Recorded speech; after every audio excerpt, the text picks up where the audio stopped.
Estas estrofas hoy te dedico porque te admiro. Es para ti, Arroyos y Esteros, mi gran ciudad. Estaba oculta aquí muy dentro del alma mía. Es la más bella, la más sencilla inspiración. Estás regada por nuestro río más limpio y puro. Mandubirá que hace muy bello todo el vergel.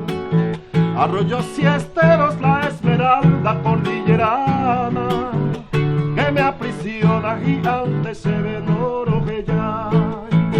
Oh mi ciudad, Arroyos y Esteros, yo te saludo, y a tu gente tan laboriosa que siempre está.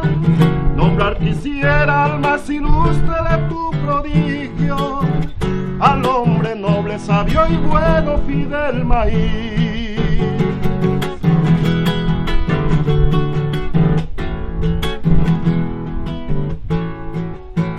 Tanta belleza, tanta fragancia en ti se encuentra, con las mujeres tan cautivas en Daillo Yajá.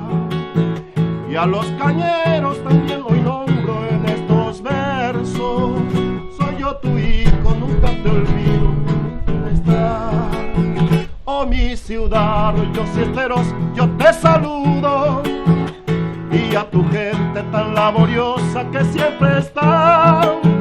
Nombrar quisiera al más ilustre de tu prodigio, al hombre noble, sabio y bueno, Fidel Maíz.